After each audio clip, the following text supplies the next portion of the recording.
If you have a crazy dream or a crazy goal, I want you to write out in the comment section, what is your crazy dream? The dream that keeps you up at night is the real dream you should be chasing.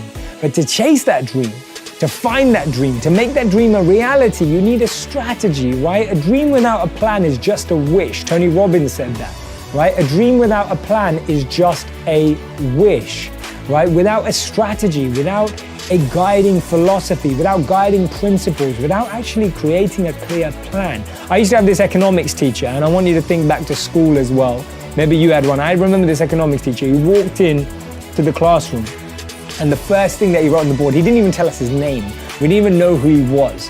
And he turned up, he went inside the classroom, and he wrote on the board, he said, "Failing to prepare is preparing to fail." And all of us just burst out laughing. This guy hadn't even told us his name yet. But on the board, he wrote, "Failing to prepare is preparing to fail." And now when I look back at that, and as I grew up and hopefully became a bit more mature than I was in high school, I remember thinking about that statement. I'm thinking, how true is that? That when you're not prepared for something, you miss out on unbelievable opportunities. Now, I'm not saying good things don't happen spontaneously. Sometimes things happen by chance, randomly, etc., with a reason. But when you're prepared, you can capitalize on things in a huge, huge way. Create your own element. Don't try and perform someone else's expertly. So in modern terminology, or how would I say that is, don't waste your time, Steve Jobs, don't waste your time trying to live someone else's life. You know, don't be trapped by dogma. Focus in on your own strengths, your own element, what you have to offer. Don't get lost in trying to become like someone else or pretend to be someone else. There's a beautiful, one of my favorite quotes by Einstein and then Steve Jobs again. Einstein said, "If you judge a fish by its ability to climb a tree, it will spend its whole life believing that it's stupid." And too many of us are fish trying to climb a tree. Too many of us are monkeys being taught how to swim. Too many of us are lions being taught to live like cats. We're not getting to live in our element. So my second piece of advice is live in that element that you've naturally been given. Don't try to adopt another.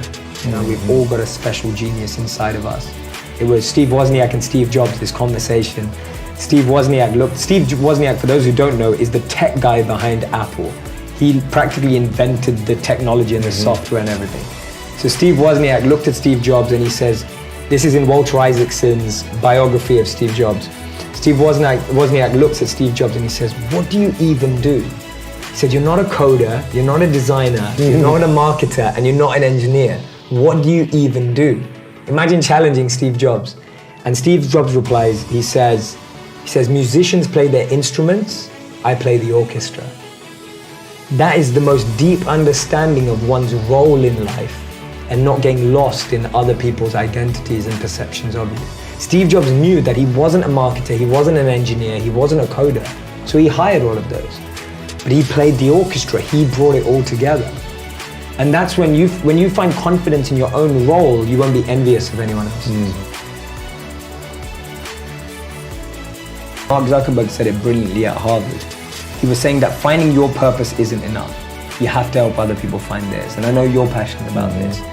Whatever that definition is, but it has to lead everyone. So whether I meet a celebrity, an entrepreneur, or whether I meet someone who's starting out, I'm always asking them the question, how can you use what you have to make a difference in the life of other people? Because if you start there, everything else will work out.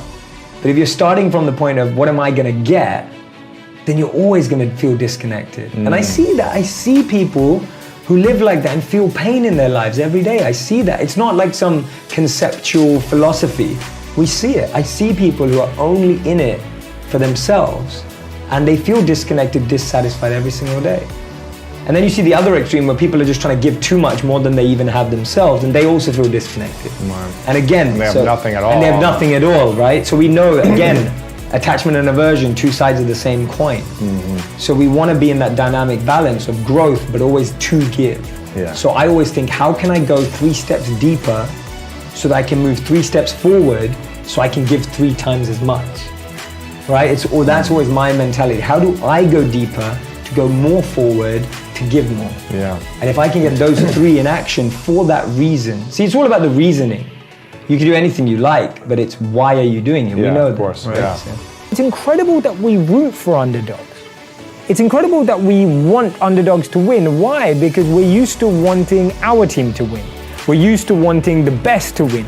We're used to wanting to associate ourselves with people who are successful, right? We never go, oh yeah, I know someone who plays for that really bad team. Like, we don't say that, right? We say things like, oh, I know someone who plays for that really good team. I know someone who was MVP. I know someone who's the son or the daughter of the MVP. We try and associate or link ourselves to success. And when we do that, it in turn makes us feel more successful. It's one of the reasons why when your team wins, you say, we won, right? You say, we won. But when someone asks you, oh, how did your team do? And if they lost that day, you say, they lost. You rarely say, we lost. It's incredible how psychologically we distance ourselves from failure and we closen or liken ourselves to success. But the exception to that rule is the underdog. We all get excited by underdogs. We all get motivated by underdogs.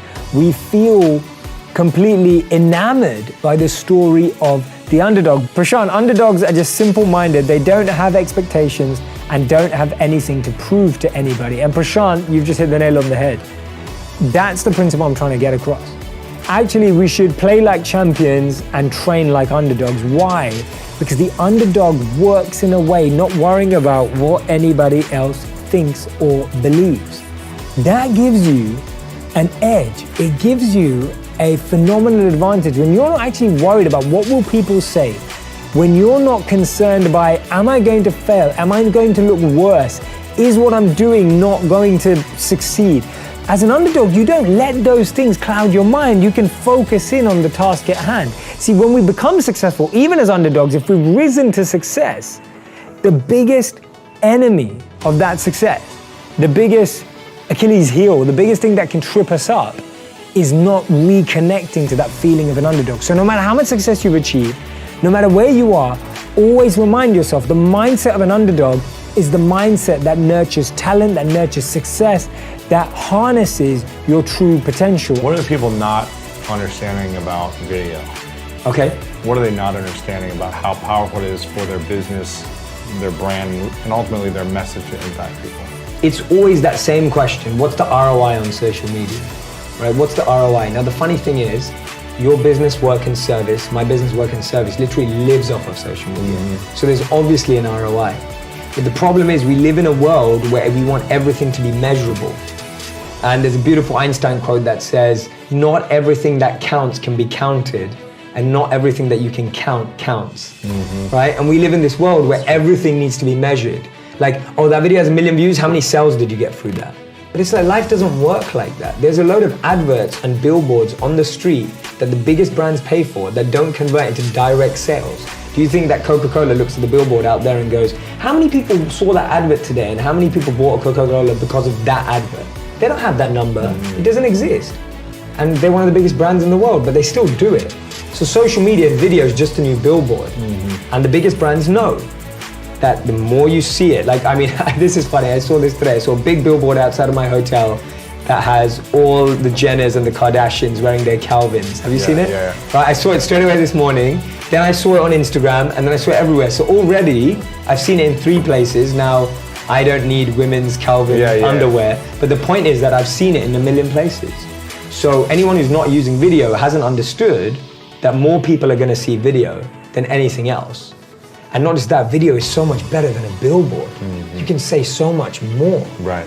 So for me, it's just a lack of seeing opportunity. There's a great, I think this is a old tale, it's not true, but it's told that when Nike first went to India, they went there, and it's not Nike, it's any sneaker brand, it's a nice story. And when they first went to India, they saw everyone was barefoot. So the first reporter came back and said, oh, there's no market there because no one wears trainers. And then the second reporter went there and he said, oh, no one wears shoes. And then he came back and says, we've got a huge market out there, right? And it's the way you see it.